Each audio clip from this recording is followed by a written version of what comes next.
rocking. Is this where the damn drumming and the music kicks in? Yeah.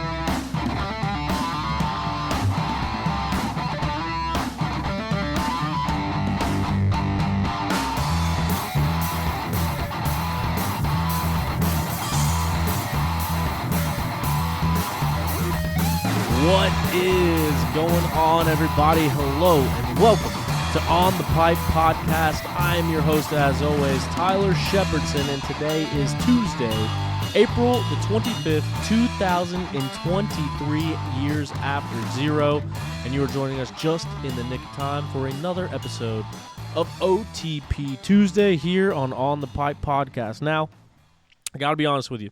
Got to level with you. Got to let you know straight out the gate, right up front. This isn't going to be the biggest, this isn't going to be the best, this isn't going to be the longest, most detailed episode of On the Pipe Podcast that you've ever heard, but we're here. I'm giving you an update on everything and what's going on. I promise. I know last week I said that we were close to getting back on track. We are absolutely close to getting back on track. We are right in the thick of it, right in the middle of this season. We got people winning races left and right. We got Grant Baylor winning races. We got Ricky Russell winning races. We got Craig DeLong winning races. We got all sorts of people winning races left and right. But not only that, even in the other side of the world, we got Tristan Hart winning races. We got Will Reardon winning races. We got Dalton Shirey winning races. We got all sorts of winning happening and all sorts of things happening in the off-road world. Not only our little East Coast bubble, but all over the world. We have all sorts of stuff happening. And what I'm getting at is there are so many people to talk to, so many different stories to hear, from amateurs to professionals to team members to crew guys to mechanics to everyone in between. We got a lot to talk about. And On the Pipe Podcast is your number one source of off-road media. And it stinks that we've been running on a shoestring program here lately, a shoestring, I don't want to say budget because there's no budget, but we're just flying by the seat of our pants here lately. I promise it is all for the greater good. It is all going to work out in the end. We are working on some big deals behind the scenes. We're up to something. We got some stuff going on. And getting this whole place ready to do this thing is going to be, I'm telling you, it's going to be worth it. So bear with me. We're getting through the last little stages of this, getting everything set up, getting everything in place, and we're ready to hit the ground rolling. Until then, we're going to bring you the coverage the best that we can. But once again, we're going to suffer a little bit now, and we're going to have a lot better quality of a show going forward with all the information, with all the people, with everything. So, big things in the work. It is almost 11 o'clock at night. I'm up here still trying to work on this thing, get it all together. It is such disarray that we couldn't even do it live on video, but before it gets better, it has to get a little bit worse, and that's the stage that we're at right now. So we're getting everything dialed in, we're getting everything set up in order for the long term, the big picture, the future of On the Pipe Podcast, which actually tomorrow we have a discussion with people about the long-term future of this podcast. We got some more things on the horizon as well, including the Bite Grand Prix. Kind of even hesitant to call it a Grand Prix because it's going to be something unique. It's going to be something that you've never seen before. It's going to be something that's going to be fun to race for everybody, from pro riders down to C-class riders, to youth riders, vet riders, women riders, and everyone in between. But anyway, it is going to be the Bite Grand Prix, the Bite something or other. Bite is the best in the East, if you haven't heard. So getting all that together, we're going to be announcing what's going on with that here soon, too. Change of plans, a little moderate change of plans, but we're still racing in 2023, and that is the important part. And it is still April, so that is also the important part. We got an entire back half of a season to go through. We got summer break to go through, and all sorts of stuff in between before we go Bite Grand Prix racing. So we still got some time. That being said, we are also on the same hand running out of time. So that information is going to be coming out. It's going to be something that you don't want to miss. Let's just put it that way. So working on all that, working on bringing you some programs as we continue to move out this off-road racing year. Tonight, we're going to be talking about the National Hare and Hound Series that happened out west.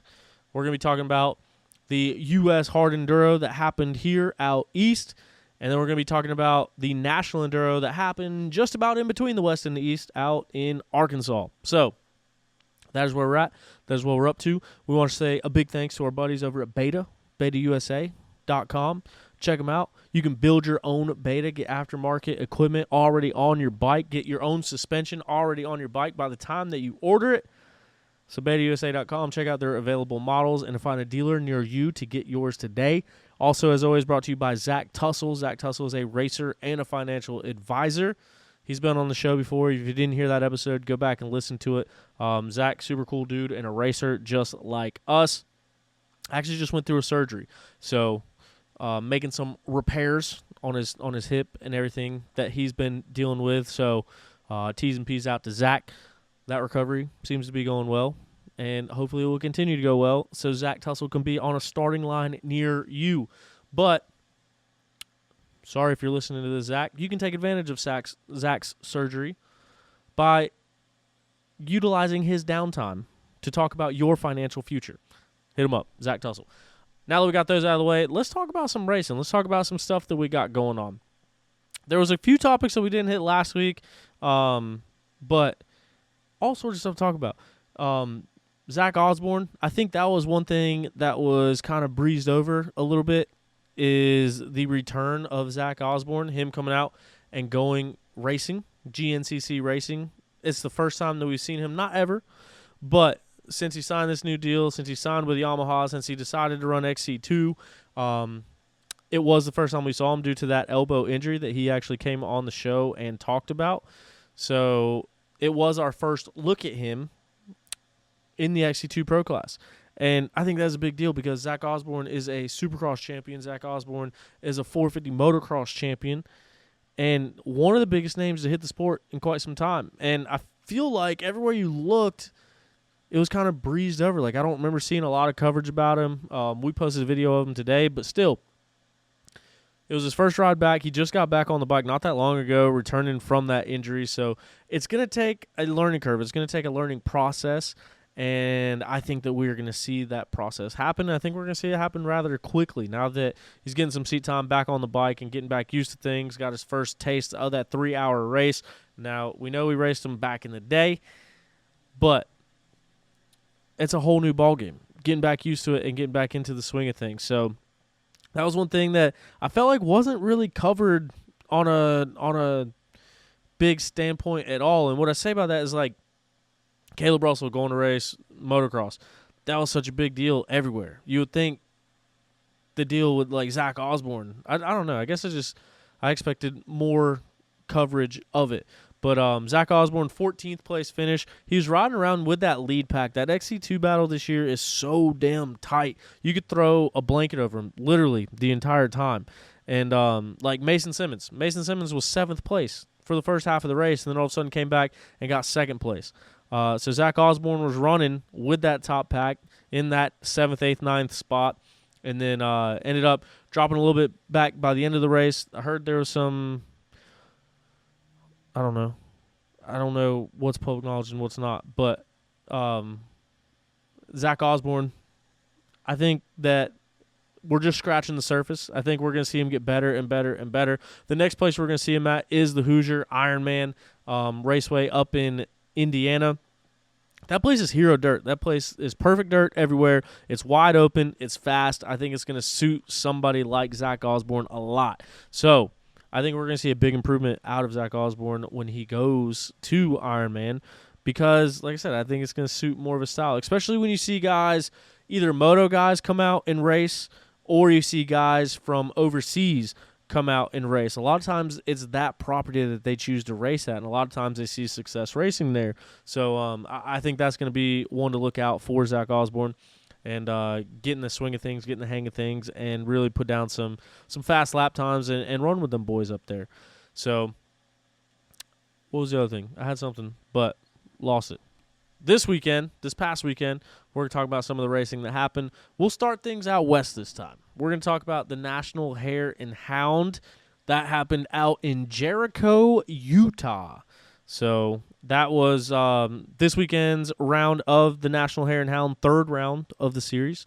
So Dalton Shire, we talked about him a little bit before at the beginning of the show, on a Rockstar Husky. He grabs the overall win, going 2-1 on the day. So they run two motos as well. So Dalton Shire goes 2-1 to get the win, and then Tyler Lynn on that Team Green Kawasaki goes 1-2 to get second place overall. So they swap moto wins, but the last one is the tiebreaker. So Dalton Shire gets that overall win, and then Zane Roberts put that Beta machine right there on the podium in a third place spot. So 3-3 on the day for Zane Roberts, wrapping up that final podium position. We look down at the Pro 250 class, and it was Clayton Roberts who grabs the win there. In the number 2 spot, it was McQuinn Hare, taking home second place in that 250 Pro class, and then rounding out the final overall podium spot on a Sherco, it was Robbie Schott that ended up on that overall podium for the 250 Pro class. We take a look down at the women's pro riders. Rachel Stout takes the win. Brittany Gallegos in the number 2 spot, and Ty Woolslayer in the 3rd spot. That's a really cool last name, if I do say so myself.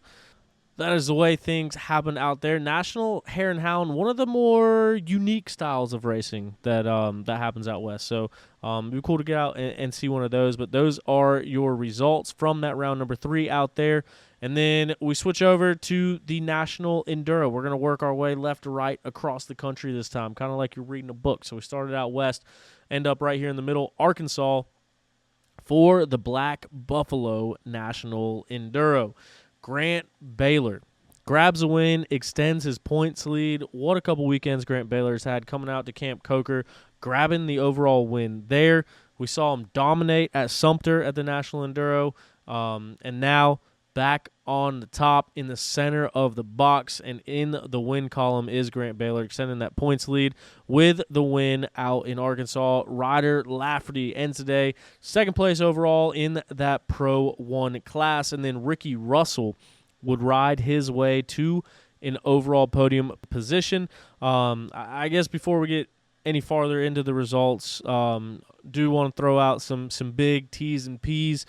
There was a rider, from what I understand, the first section got thrown out. So if you're looking at the National Enduro results, you can see the Section 1 got thrown out. And just kind of reading about on the internet and seeing what was going on, it appears that a rider ended up suffering some type of medical event, some type of medical emergency, and it sounds like didn't make it through it. So obviously huge T's and P's to that rider and their family. It's always such a bummer when something like that happens. It really puts it in perspective, how precious life is, first of all, but then also everything going on out at the racetrack. So T's and P's out to that rider and that rider's family, and everyone involved in that situation, including all of the riders and all the staff members and everything. That's never an easy thing,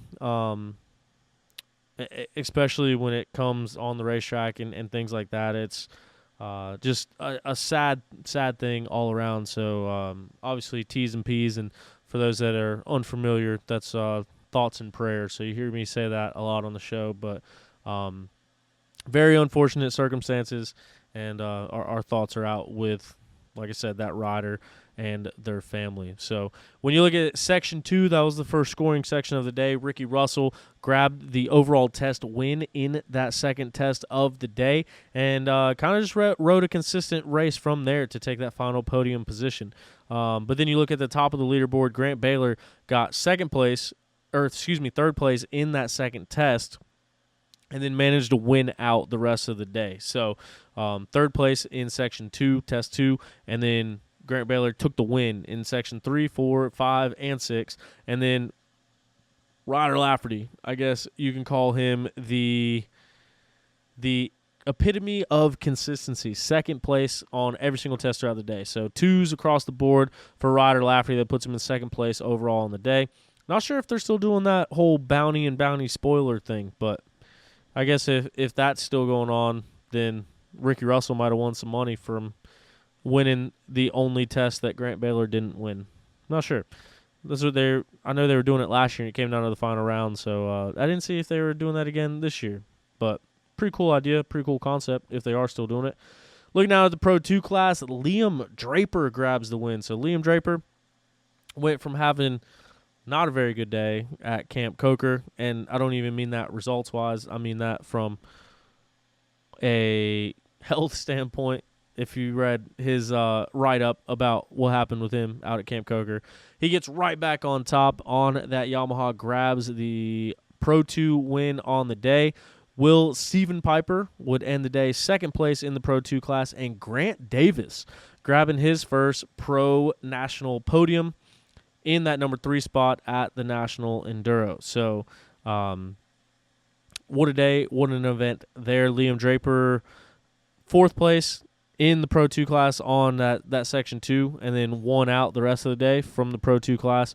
So awesome ride by Liam Draper to get himself that Pro 2 win on the day.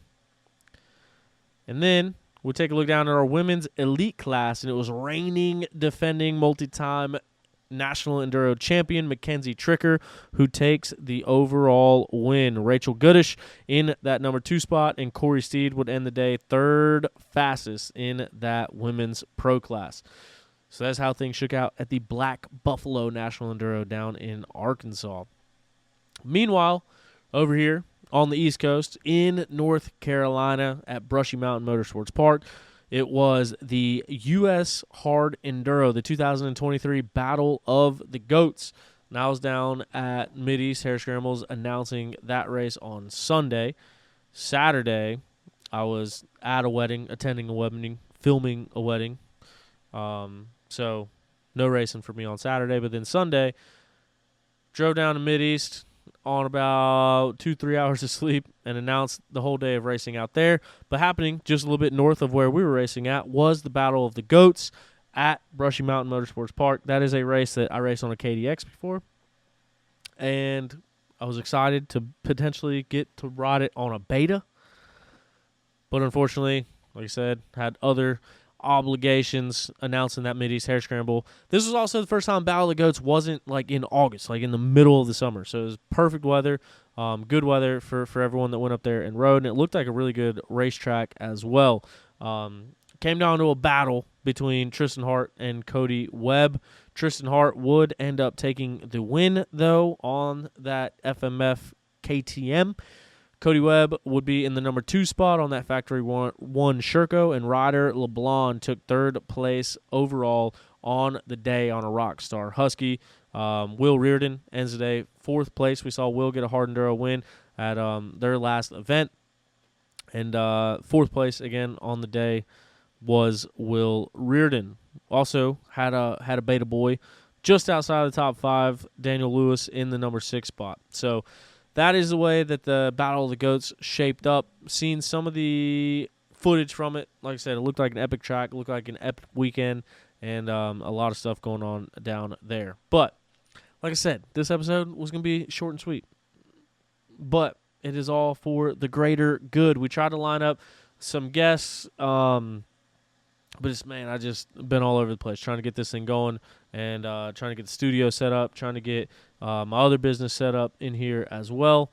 But you guys don't want to hear about that. You want to hear about dirt bikes. That's why we get on here to show you some results and let you know we do have some things on the horizon. Now, last week I teased about a special guest, our first ever in-studio guest. Still been chatting back and forth with this said person. I actually talked to him on the phone today. We're trying to get that done this week. It might happen one day this week. If not, then it will definitely be next week. Next Monday is what we're aiming for. So just between schedules lining up, life happening, the world happening, unforeseen circumstances happening, and everything else in between, it has not happened yet. But I wanted to reserve the first in-studio guest to this person. So that will be happening, and then after that happens, hopefully we'll have more and more people in here to chat in person. We got the capabilities. We got the stuff set up. We might even be getting a reoccurring co-host on some of the shows. So, like I said, a lot of big stuff on the horizon. I will let you guys know more information as it becomes available. Like I said, got a few irons in the fire, looking to make this thing work, and very excited for the future of OTP, very excited for the growth of OTP, and very excited that you still choose to listen to On the Pipe podcast. Couldn't be more grateful for it. Check out our YouTube videos, throwing stuff up there from time to time. Also, we got our online shop, OTP merchandise. You can get your own t-shirts and sweatshirts on our Shopify website. Other than that, keep an eye out. We got a new studio t-shirt drop that's going to be coming up soon. A couple new styles of OTP t-shirts. We are overdue for an updated t-shirt. So we're going to have that stuff coming out soon. And, be a friend, tell a friend about OTP. Thank you so much for listening. And we look forward to seeing you very soon in the near future with more interviews and more guests coming on the show. So it's not just me rambling to you. But either way, thank you for listening. Thank you for being here. Thank you for supporting for OTP. We'll see you next time.